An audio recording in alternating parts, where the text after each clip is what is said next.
લઈ લીધા અમે 80 રૂપિયા ભાઈએ કીધા. ચાલો આપણે ઘરેથી તો નીકળી ગયા છીએ. ચાલો આ જવું છે અમદાવાદ, પણ બસમાં જવાનું, ગાડી લઈને ન જવાનું. તો આપણે આ જલારામ મંદિર, તો આપણે જલારામની આરતી થાય દર્શન કરી લેવી. જય માતાજી.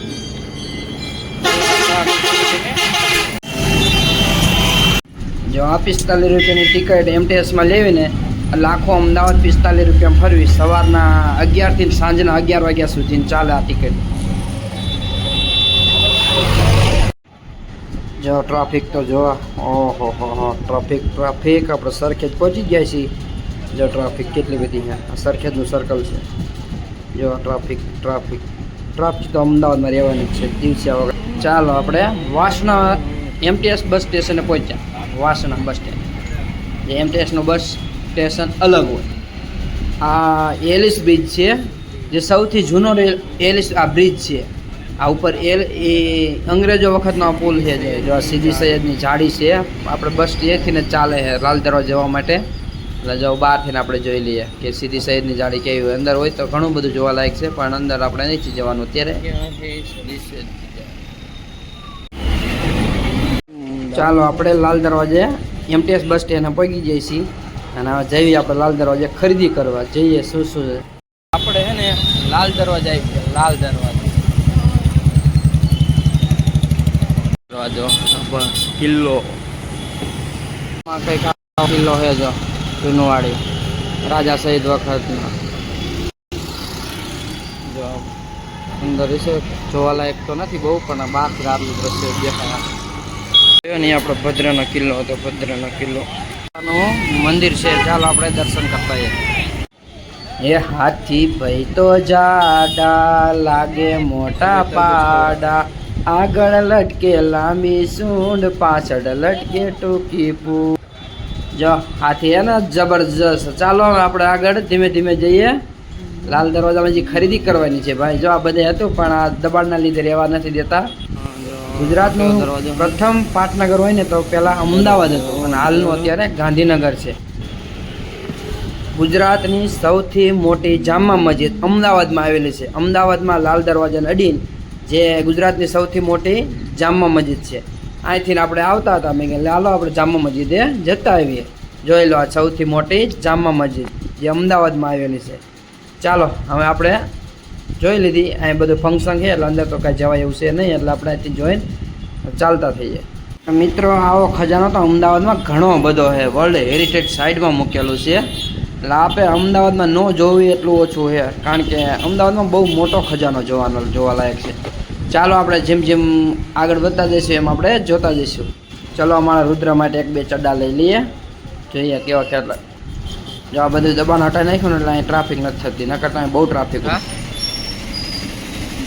આ બેટરી માટે છે. લો, મીડિયમ, હાઈ આ બેટરી છે. ચાલો હવે થોડાક આપણે કપડાં એવું લેવાનું હોય તો આગળ જઈએ. જો લાલ દરવાજાની ટ્રાફિક જામ થઈને ધીમે ધીમે બહુ જામ થાય છે. હાલો આપણે ધીમે ધીમે આગળ વધતા જઈએ. છોકરાના કપડાં લઈ લઈએ, પછી આગળ જઈએ. પહેલાં જૂનું અમદાવાદ હતું, એની ફરતે આવા 12 દરવાજા મૂકેલા હતા. ભદ્રનો કિલ્લો, લાલ કિલ્લો, એવા કિલ્લા મૂકેલા હતા અને દરવાજા મૂક્યા હતા. અને અમદાવાદ ફરતે 12 દરવાજા હતા. અત્યારે તો બહુ મોટું થઈ ગયું છે. 70 લાખની વસ્તી થઈ જાય, 72 લાખની. અને આ જૂનું અમદાવાદ હતું ને એ વખતની વાત છે. રૂપિયામાં આખું અમદાવાદ ફરો. પણ લઈ લીધા અમે 80 રૂપિયા ભાઈએ કીધા, પણ લઈ લીધી. હાલો, તડકો તો ન લાગે. એમટીએસમાં આવીને લાખો પ્રોબ્લેમ છે. ઊભું રહેવું પડે. જાઓ ઠેઠ લગન ઊભું રહેવાનું, જગ્યા મળી નહીં, શું કરવું. ત્યાં પહોંચ્યા મોડું. તડકો એવો હે, થાકી ગયા. ચાલો ફ્રેશ થઈ જઈએ. જો આ ગિબ્બલ લઈ આવ્યા. અમદાવાદ ગયા હતા ને તો ગિબ્બલ લઈને આવ્યા. જો બીજું અમે શું નીકળ્યું, બસ આ ગિબ્બલ. આને જ આવી રીતનું કંઈક બનાવવાનું હોય. આ બધું ફરતું હોય, ફેરવવાનું હોય. જો બધી રીલ્સ ફરે આપણે સ્કેનર દ્વારા. ઝૂમનું હોય, સાઈડ નેવર સાઈડમાં આજુબાજુ બધી ચહેરો સ્કેન થતો હોય, એમાં બધી આવું હોય. ગિબ્બલમાં આપણે ગિબ્બલ આમ ફેરવવાનું હોય. પ્રેક્ટિસ કરી પસંદ કરી મોબાઈલ રાખીએ. એનું સ્ટેન્ડ છે. સ્ટેન્ડ સ્ટેન્ડ રાખીને આપણે ઊભું રાખીએ કે આ નટ બોલ વાળું છે નટ બોલ કરાવી દો એટલે ઊભું થઈ જાય કોઈ બી સ્ટેબલ માથે આપણે રાખવું હોય તો રાખીએ અને કાઢવું હોય તો કાઢી નાખીએ નીકળી ગયું હા ગિમ્બલ કેટલાનો આવતો હશે હેન્ડ જય ભારત મિત્રો चलो હવે આપણે ભણવાનું स्टार्ट करिए હેન્ડ जय भारत अलग अलग वीडियो बनाते रह गए चलो हम लोग लिखना स्टार्ट करते हैं चलो आ है मूળાક્ષર આમાં આપણે જીમા હે ને આ સાદની ઉપરનું હે ને મૂળાક્ષર જોઈને ગોળ કરવાનું ચલો મિત્રો કરી જો આ 7 ને 1 તો આ 7 ને 3 તો આની ઉપર એસ કરો ના એસ ના કરવાનું એસ અલા એસ હાલ પછી આ નીચે સાથે તો આ એસ કરો અને આ પાછળ આ 7 કર્યો પછી આપણે આ 7 કરવાનો કર્યો પછી આપણે આ 7 કરીને થઈ ગયું હવે આપણે પહોંચ્યા આ વાડામાં હવે આપણે મિત્રો સ્ટાર્ટ કરવી 51 પાછળ મીંડે 50 પછી શું આવે 51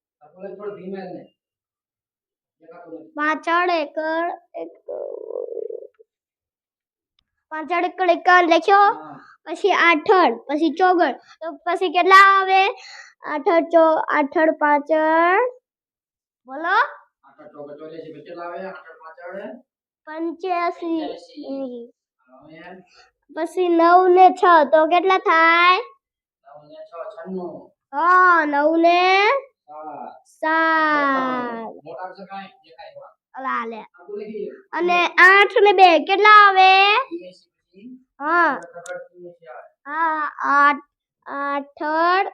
83 હાલો પછી 9 પછી 4 કેટલા થાય હા 9 પાછળ 95 અને 5 અને 4 કેટલા થાય 5 અને 4 કેટલા થાય હા 2 પાછળા 55 અને 8 અને 1 કેટલા થાય પછી 82 પછી 9 ને 3 કેટલા થાય 93 નહીં 94 હા 94 પછી 90 94 પછી 8 અને 9 કેટલા થાય હા 2 નવડા 90 નવડે મીંડું ના આવે નવડાના મીંડું હાલો હવે મણકામાં પહોંચ્યા મણકામ કયો હાલો લખવાનું સ્ટાર્ટ કરી હાલો આ 1 10 10 2 10 20 હાલો ગણો 21 22 23 24 બગડ ચોગડ 24 લખ્યું હવે 1 10 10 2 10 20 3 10 30 31 32 33 અને 34 તગડ ચોગડ 34 હાલો ગણો 1 10 10 2 10 20 તો ગણો અને 21 22 23 24 25 26 બગડ છગડ 26 હાલો મિત્રો હવે આપણે આ લખવાનું ગોળ મૂળાક્ષર જોઈને ગોળ કરવાનું હાલો લખવાનું સ્ટાર્ટ કર 20 ને 1 એટલે આ ગોળ કરો કર્યો 51 3 અને હાલો હા 50 જો 5 અને 3 પછી આપણે હાલો 51 ની લાઈન બોલ 51 52 53 તો 53 ની ઉપર ગોળ કરો હાલો 9 ને 4 અને જીને ના આવડે ને એ એકની લાઈન બોલજો હાલો 91 92 93 94 તો 94 ની ઉપર ગોળ કરો 7 ને 9 હાલો 7 ને 9 71 72 73 74 75 76 77 78 79 80 હાલો છગડો નાઠડો કેટલા થાય હાલો એક તો 61 62 63 64 65 66 67 67 ની ઉપર ગોળ કરો કર્યો હવે 30 ની લાઈન હાલો બોલવી 5 ને એટલે આની ઉપર ગોળ કરો હાલો એની ઉપર હજી એક વાર હવે આપણે હે ને એના એકડા બોલ લે એક 31 વાળી 31 32 અને 33 35 35 પર ગોળ કરી લખ્યું હાલો ચોગડ ની લાઈન 41 42 અને એલા 41 ઉપર ગોળ કરો ચાલો મિત્રો અમારો વિડીયો કેવો લાગ્યો શેર કરો સબસ્ક્રાઇબ કરો અને લાઈક કરવાનું તો ભૂલતા નહીં. ચાલો મળીએ હવે નવા વિડીયોમાં.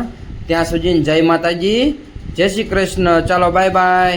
સબસ્ક્રાઇબ કરવાનું ભૂલતા નહીં.